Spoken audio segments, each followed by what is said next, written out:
Senate Bill 215 was loaded into law Monday. Governor Mike DeWine making it legal to conceal and carry a firearm without a permit.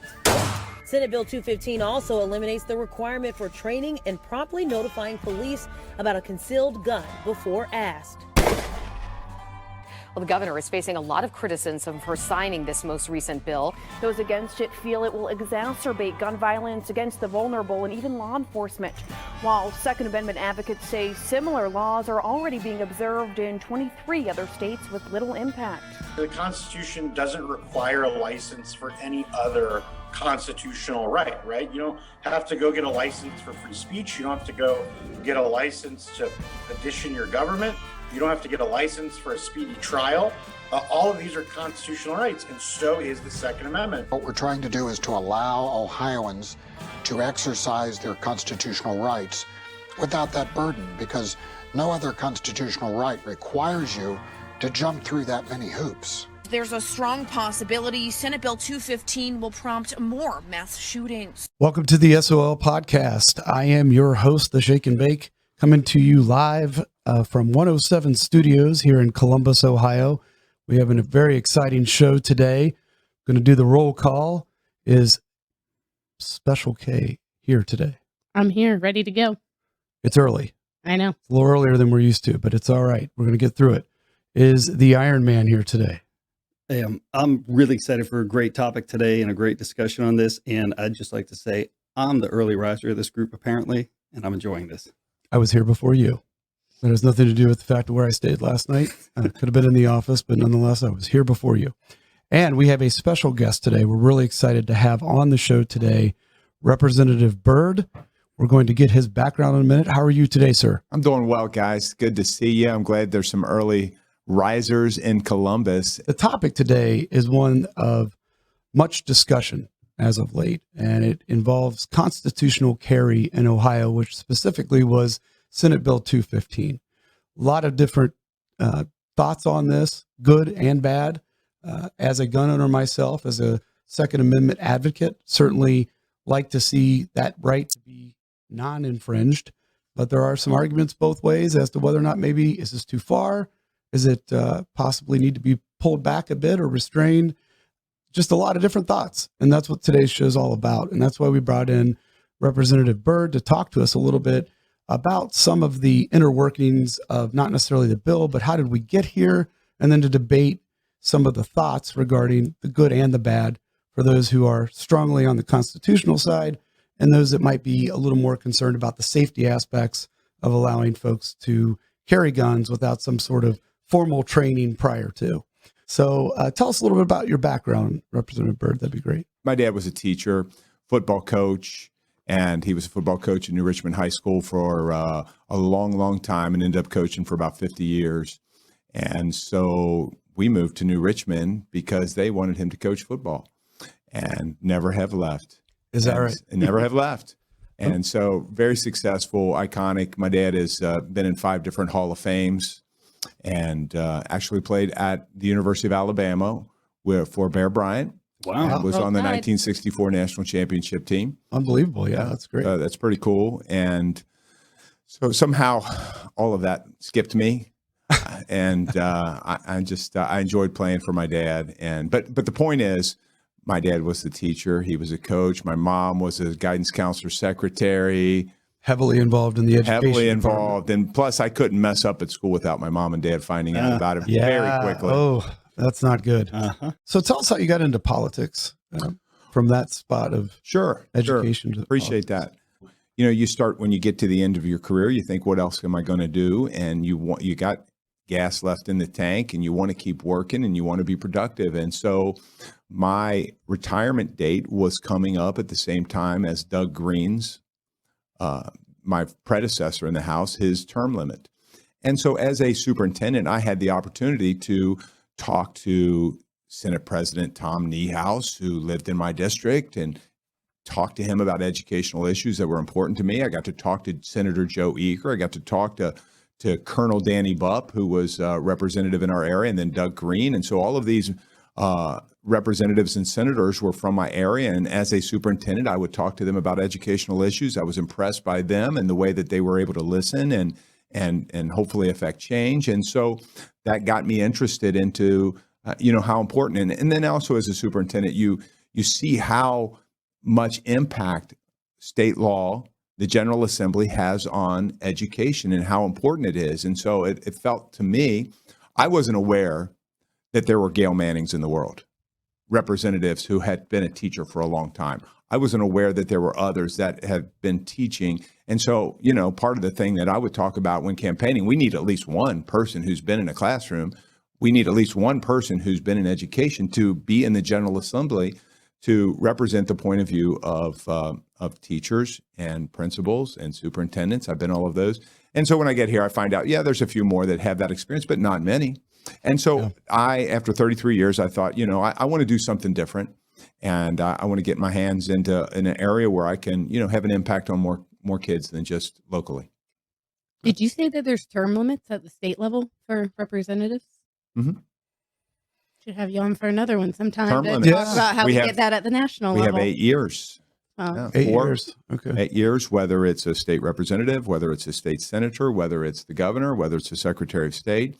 And so in the case of a representative or senator, if you're going to, after you've fulfilled those 8 years, you've got to sit out 4 before you can serve again. Now, there are some that are flipping between Senate and representative, and then they can go back and forth. And that's why you can get somebody like Bill Seitz, who's been here for a long time as a representative and then went to the Senate. Now he's back in the House of Representatives. And I think the Ohio people benefit from, having someone with his history and knowledge and wisdom. Since you're in the educational realm and you've got a great background in education, we need a little education on the legislative process. For sure.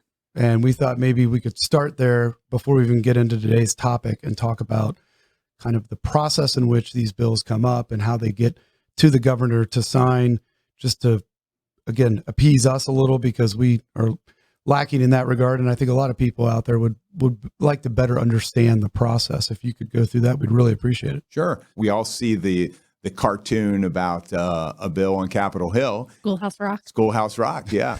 And enjoyed that as a kid, watching cartoons and so forth. But anyway, you're going to talk about to other people about your bill idea.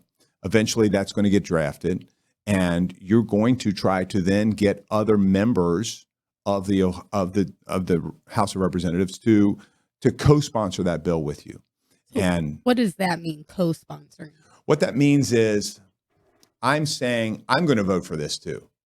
I know what you've got here. I've read and I don't need to hear testimony. I don't need to hear opposition. I don't need to hear proponents. I already know that I am for this bill. And I'm going to vote yes on this bill. So a co-sponsor is like having a yes vote in your back pocket. Right. And so co-sponsorship is very important. It displays the strength of that bill and support. And if you can have some Democrats and Republicans, both sides, co-sponsor, that's a good thing too. And so once you do that, you introduce the bill, the Rules and Reference Committee assigns it to a committee. And sometimes that committee, generally you can kind of assume what committee it's going to get assigned to, but not always. And so you can see an example of that with the Vaccination Freedom Bill. Okay. Because that was moved from one committee to another in the middle of that process. And so anyway, once it gets introduced into a committee, you get an opportunity to make your case to the people in that committee. And then you can also have people come in and testify on behalf of your bill. There may be others who want to come in and testify against your bill. And so you have to let them. You have to let them. Is it kind of like an amicus brief? They come in to say their piece and may or may not have much significance, but you got to let them in. Can't lock the door. I think definitely who speaks is going to be determined by the chair of that committee. How many are they going to allow? Right. And who are they going to allow? But typically chairs of committee, they want free speech. They want to hear, freedom of thought. Get both sides out there so people can at least look at the pros and cons, kind of like we're doing today. Right. They don't want people to say that they stifled thought. They stifled speech. And so they're going to let multiple people come in and speak. to that bill. And so as a bill sponsor, if I've got a bill, I'm going to go talk. If you guys are on the committee, I'm going to go talk to you individually. I'm going to go talk to you individually. I'm going to talk to you individually and try to sell it outside the committee room. Right. Try to use your influence, power of persuasion, and try to sell them. If they've got questions, you're going to try to answer their questions. And if you may not have answers. Hey, I'll get back to you. I'm going to do a little research on that because I want you to support my bill. Mm. And so the Rules and Reference Committee is a very powerful committee, which is chaired by the Speaker. And so once you vote it out back to Rules and Reference, then they decide when or if to bring it to the floor. Just because it passes a committee doesn't mean that it's going to necessarily come to the floor. And so it's important that, if you need to go speak to the Speaker or his staff and say, this bill passed out of committee, or you need, maybe the chair of that committee goes and speaks as well and says, hey, we really need this, or speak to members of Rules and Reference. And so once it gets to the floor, then obviously you may have some controversy there. If I'm as a Republican, I'll speak. Democrats, if they opposed it in committee, they're probably going to oppose it on the floor. Yeah. And so hopefully you get that vote. And then guess what? It all starts all over again. Over on the other side. On the other side, yeah. And so that's why it's important that you're not only developing relationships with your members, the minority party, but you got to go develop relationships with senators on both sides. And so, that's a lot of lunches. That's a lot of lunches. Absolutely. Back home, that'd be a lot of pancake breakfast. A lot of trips to IHOP, a lot of trips to Skyline again. Yeah, absolutely. Yeah. And so, and then how about lobbyists? That's Lobbyists are going to work that. for that bill, or they may have lobbyists that are going to oppose your bill. And so a good lobbyist is going to come and talk to you as a member, a representative, and come talk to individual members and say, we really don't like that bill. And we hope that you vote no against it. Or we really like that bill. We want you to vote yes on that bill. And so a good lobbyist is going to tell you the reasons why you should vote for it. And they're also going to be honest and say why you should, what the other side is saying. And good lobbyists do that. And it's nice to have them on your side too sometimes.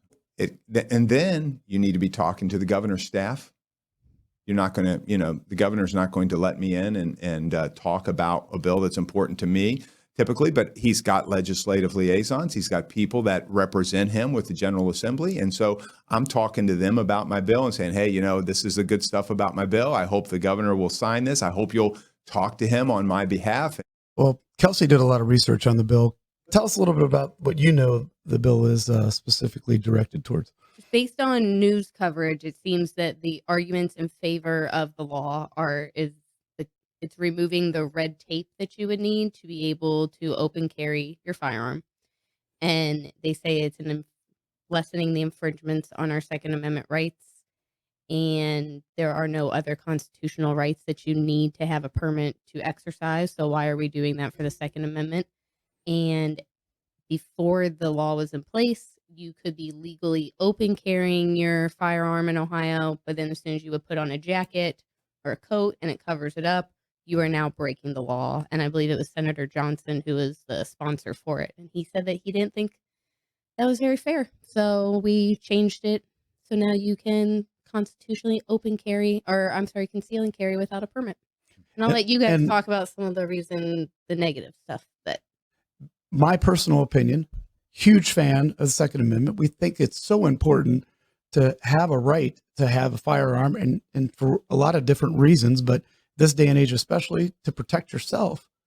But then you have to ask, what risk are we putting the public in by giving folks that have absolutely zero training a firearm to carry concealed?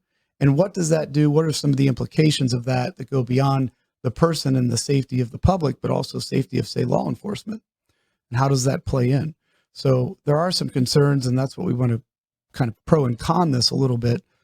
I'm a little bit conflicted because I agree with you that I believe people should be educated about how to handle their firearms, but I don't know that they should be forced to be educated about how to handle their firearms. Now, so that's the hard part for me. I got to interview, I won't say who it is, but it was a law enforcement officer prior to today's show about some of the concerns that they had. And I thought they raised some very good points that I hadn't even considered. One of which, on a more practical level, is he mentioned when he would stop someone with a concealed carry permit, and it comes up immediately on their screen, concealed carry permit holder. All of the extra work that goes in to researching that individual. Are they a felon? Have they had violent offenses on their record? Is there any possibility there's a warrant out for their arrest? All those things go away. So practically speaking, when they stop a person with a concealed carry permit, they're able to just put that aside, go up and approach the car, take care of the traffic stop, and come back. On the other hand, if you're doing it the way we're probably doing it now, where there's not going to be any requirement whatsoever to have that, it's not going to flag in the system. Now, everybody that they stop, they're going to have to do a much more extensive check on them to see if there are any of those things in their past, because of course that poses a potential risk to the officer. If you've got a person that has a violent felony, or obviously a person that has a warrant out for their arrest. So that's a more practical convenience for law enforcement. He also expressed that, generally speaking, the law enforcement in general likes to have the concept of people that are law-abiding citizens. They have no problem with them having concealed firearms because they believe that they are faster to respond, because you don't have time to call the cops in a situation like that. So they're generally 100% for it, but they just like the concept of having people, as do I, a little bit of a education agenda. Yeah. Another major, I'd say the primary issue, and this is what I'm most interested in, I just don't understand why it would have been any type of an infringement to add a term or a clause into the bill that says, if you're approached by law enforcement, you have to announce you have a concealed firearm. How does that in any way infringe on your rights? It doesn't say you can't carry your gun concealed. It doesn't say you have to take 8 hours of training. It just says you have to tell a police officer when they approach your car, I have a loaded firearm in my vehicle. That neutralizes the threat for everybody. Why or how do you think, if you know, or just I'm curious of your own opinion, why did that not show up in the bill? As far as approaching a car, again, I've never been a police officer, but I'm going to assume that whether, 10 days ago or 20 days ago, a police officer approaches a car, they're still going to approach that car as if the person in that car might be possessing. Agreed. Yeah. And Absolutely. so that the same level of care that you should have been giving, you're going to continue to give in the future, because you don't know what kind of crazy person you might be approaching in that car, right? What they might be possessing, what their intent might be. When they approach a car, they're approaching it very carefully, very systematically. I'm sure there's a procedure that they're following and they've been trained on, and they're going to have to continue to do that under this bill, just like they did before. What the law used to say was that you had to promptly notify the officer. So now they've changed the wording to say you must disclose that you have the firearm at the time or before that you are asked. So police officers could just put as part of their protocol of all the questions that they ask you when they come up to your car, do you have a firearm in the car? So it becomes, and then that they have to tell you. So it becomes part of their introduction, essentially, to that particular person that they've stopped. License, registration. And do you have a firearm in the vehicle? Yeah. Let's go deeper, though. Let's talk about the constitutionality. Do you think that that's a narrowly tailored term, if they or clause to the bill? If they had put that in, I believe that's narrowly tailored. I can't come up with a scenario where if that's a requirement that infringes on my Second Amendment right to carry the firearm. Anybody agree with that? Disagree with that? I mean, again, we're just looking at the constitutionality here. I agree it doesn't infringe on your right to carry it, but if the argument for having any sort of anything on it is that it just makes the officer's job more convenient for them, maybe the officer needs to take the extra couple minutes to run those other background checks on people instead of doing any sort of infringement's not the right word, but going any step in that direction. When you go through the licensing process, they always told you, if you have your firearm, you have to, identify that immediately. Like that's been ingrained in my head. So I've gone through it. What if I get pulled over? And not that I speed all the time, but occasionally. So I know it's likely. Your scooter. I know Yeah, on it's your scooter on my downtown. electric scooter. So anyway, Yeah, boy. not only would I identify to the police officer or trooper, whoever it is that's pulling me over, immediately that I have a firearm, I would also tell them I have a concealed license permit. I am not carrying my firearm today. Like either way, I would identify that immediately because my permit would come up. Yeah. It would flag them immediately if they ran my license plate. So I would say one way or the other, regardless of them asking. Don't you think that, and I don't know, 95% of concealed carry licensee holders are going to be the type of person that respects law enforcement? 100%. Agree. Absolutely. Yeah. And so they're going to have no problem, telling that they have it right away. Right. And I just think that most concealed carry permit holders, they have a respect for police, and perhaps they related to one, may have been one themselves.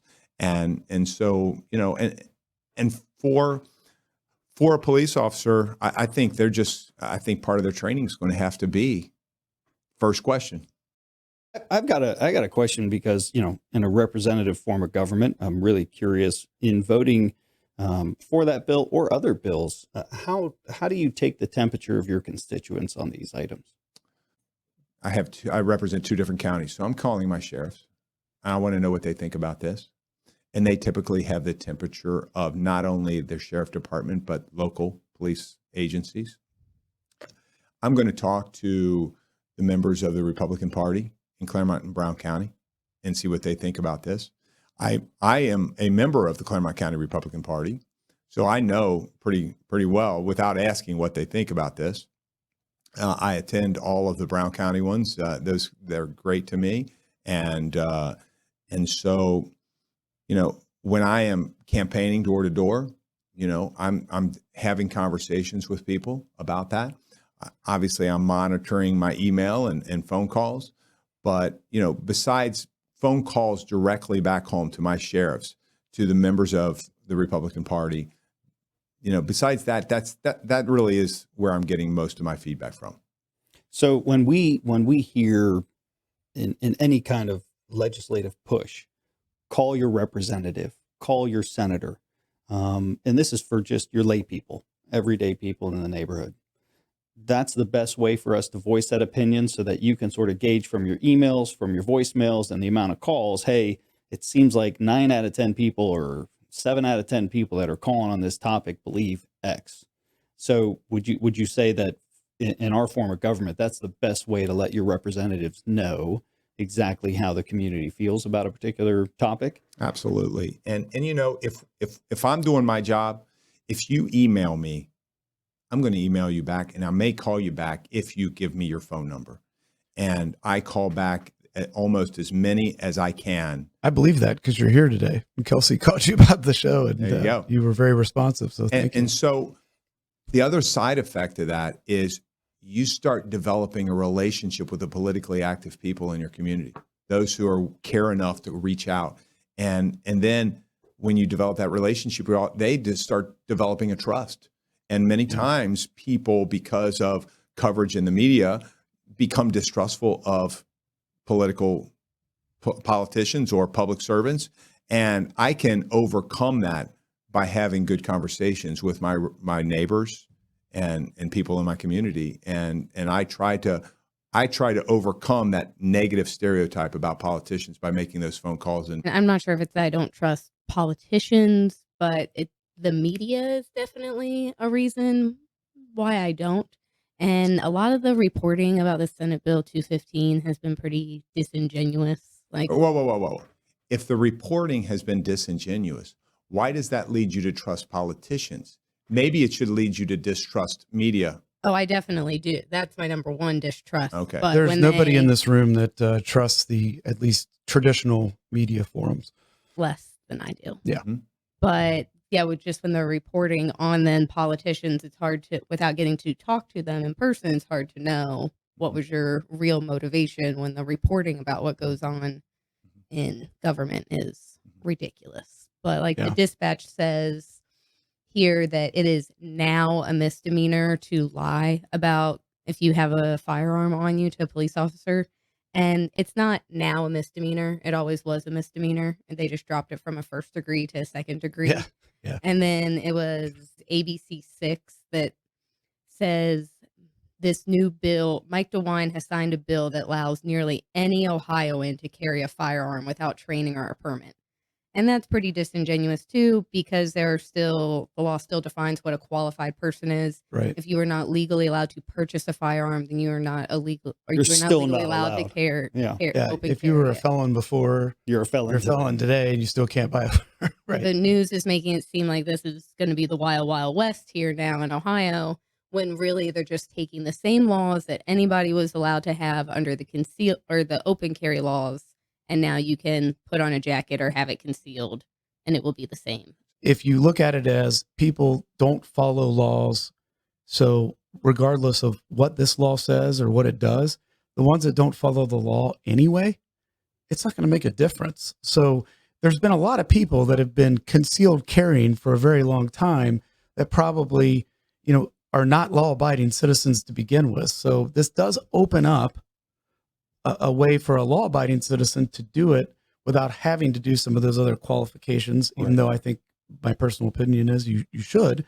But it's not going to change who can get a firearm. Or it's not going to change people that were carrying it before illegally, because they are felons. Right. They're not going to say now I can carry it, because they can't, but they'll still carry it. Well, now I'm going to start following the law because we passed this new one. Well, that's always been the stupidity behind a lot of the gun laws, and again, in my view, but it's why do you pass gun laws that prevent a law-abiding citizen from exercising their Second Amendment right when you know that you can pass all the laws in the world, and if you want to be a criminal, you're going to be a criminal. Do you think that the intent, or not the intent, what the outcome of Senate Bill 215 is that a lot of people who don't typically carry, are not very confident, are just going to say, hey, I'm just going to go carry my gun today?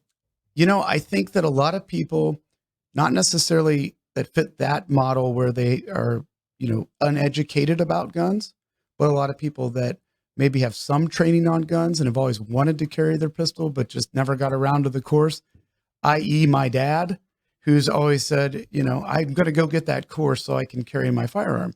Well, my dad's highly trained in firearms, but now that this passed, he was quite happy because he doesn't have to do it now, and he can go out and carry his firearm. Mm-hmm. So I think a lot of people that have been kind of, I wish I could, I'm going to get there one of these days, will now probably carry. That's my personal opinion. But as for all those that maybe have zero gun training, I don't know. I don't think they will. And I've thought about this. If you don't feel confident about it, if you've never used it, it's over there in the drawer and I haven't touched it for a long time, you're not all of a sudden going to feel confident. The reason it's over in the drawer is because you don't feel confident. You haven't been trained. You don't know if it works. You don't maintain it. And so I don't think this bill changes for those people. So many Ohioans live in a rural area or from that. And right. Even if you're not, there's farm implements that can be pretty dangerous. Absolutely. And so many Ohioans are around, even in your household, there's a lot of things that could be dangerous and could be used to kill somebody. And it's just a tool. Absolutely. And what's the mindset behind the person that's going to employ that tool to whatever purpose it's supposed to be used for? One of the concerns that people had as the bill was being debated was that the language in it was going to leave some wiggle room where Democrats would be able to interpret a restricted firearm to mean basically any firearm. How they just use assault rifle as a blanket term for any gun that they think looks scary. Scary guns. Do you know, were they able to kind of close that loophole, write the bill in a way where it's very specific, narrowly defined? I don't recall that part of the bill. I mean, obviously, be careful many pages. Democrats. And I don't remember. Slope. Yeah. I'm going to interject something that I'm curious about. I doubt this ever came up. And I just thought of it because I don't know, we didn't discuss this, but we do injury work here. We deal with insurance companies all the time. One of the kind of fringe conspiracy theories is by doing this, it opens up a window for the insurance lobby to now step in and say, we need to charge higher premiums to these crazy gun owners that are carrying their guns around. And we could do that through our homeowners policy. And there's even a further fringe element that believes that could lead to pricing people out of owning a firearm or pricing people out of their right to bear arms under the Second Amendment, which I think is a interesting, thought on this. And I know insurance companies, they love to make money and they'll find any way they can to raise your rates. So are we, by this new law that's going into place where people can have no training, which is of course going to be the insurance company's argument, we have to charge more. There's a greater risk of that firearm holder because they have no training. They don't understand safety. They don't understand how to operate the gun. Can we charge a higher premium now? And will that somehow, for certain folks of a certain financial status, take away their Second Amendment right because they can't afford it? Ask you this: how does the insurance company know that you possess a firearm? I would assume through the registration process, the federal registration process, they could see that. I don't know not that for aware sure. whether they have that ability. I don't know either. I don't know but if they have access, but why that- couldn't they do it now with people who Right. have a gun and don't have a well, they concealed do. carry? I actually have a rider on my homeowner's policy. Now that's because I did disclose that I have firearms, but that was just to protect the value of those firearms. If there was a fire or somebody stole them or whatever. See, I don't think this bill changes anything in that respect because today or yesterday or the day before this bill was signed, homeowners without any formal training could own firearms. Oh no, but let's say that again, we know the insurance contracts constantly move and change. Part of the contract or part of the application process is, do you own firearms? Second question, do you carry your firearm concealed? They have a right to ask the question. They're writing the contract. And then you have to disclose it. And if you say yes, now my premium's double. Again, I don't know that these things will happen, but it's certainly something to consider because it's a moneymaker for the insurance company. And it could indirectly, probably not intentionally, but indirectly infringe on your right to bear arms. I never heard this issue come up. Okay. I was curious if anybody so ever said anything like that. Or I've not heard that any of my colleagues talk about that. And again, I wasn't in the committee that heard the bill. And so I couldn't say for certain whether that was mentioned or not. All right. Well, Good thing to keep an eye on. it is. Think about. Keep an eye on the insurance contracts, see if something changes in terms of disclosures. And You still can go get a conceal and carry permit if you want to. You're just can. not required. And you should if And you're you going should. to carry that across state lines. That's right. That was You one want of the- reciprocity, you need it. And I also read that if you have a conceal and carry license when you go to buy another firearm, you don't have to go through the federal background check anymore because your license will vouch that you've already have the requirements. So I just didn't know if those were for only people that previously had them or if you still could go apply for one. I agree with Iron Man. Iron Man, right? yeah, I agree with Iron Man. You need to go keep your concealed carry. If you've got one, you should keep it and keep renewing it. I guess we could all take a vote here. I'm going to go with, I lean towards, a lack of infringement. So as a constitutional view, I think it's okay. I'm okay with it. As a practical view, I'm going to say I'm against it because I think people at a minimum should tell law enforcement. This is my biggest beef is tell law enforcement I have a gun because it neutralizes the threat. And it just doesn't seem safe to not, that's just not an infringement. In my book, that is not an infringement on your rights to have to make an announcement. My opinion. Kelsey? I'm with you. I think people, if you're going to have a gun, you should be a responsible gun owner and go take a gun safety course. But I'm cool with the law. All right. Iron Man? I'm with you. I'm with you. I agree. I think people should have some education on it. Okay. And Adam? Well, I voted yes on the bill. That's a good point. It's definitely a good point. I voted yes on He's the already bill. answered this question. The other thing to think about, and you guys are thoughtful people, and I think, it's legitimate for us to consider unintended consequences. And that's why we spend so many committee sessions oftentimes considering the potential impact that a bill has. But one of the things that I think is meaningful to me about this is we're not the first state in the union Good point. to do this. That's right. Well, Representative Byrd, we really appreciate you coming on today. It's been very insightful. Anytime you get an opportunity to hear what was going on behind the scenes, it just adds so much to it and gives you a different perspective, which is what we're always looking for. I appreciate that. It's good to be with you guys, and I appreciate what you're doing. And, you know, it's pretty cool when you're on here with Iron Man and a guy who looks like Bruce Willis. Shake and bake. And a gal that looks like Julia Roberts. And, you know, all of these famous people in the room. That's very nice of you. I've never been given such a compliment. All I ever hear is you have a great face for radio. And then somebody told me one day that wasn't a compliment. And I was well, thanks again. You can find the SOL podcast on all podcast forums. This includes iTunes, Spotify, Pandora, Verbal. What am I missing? We have so many out there. Rumble. You name it, we're on Rumble now. Yeah, we are now on Rumble. If you'd like to see shorter clips and you don't want to watch an entire podcast, but maybe a topic that you were thinking about that's 5 minutes or so in nature, Rumble's a great spot for that. You can find some of our video clips there. This is the Shake and Bake, and we are signing off.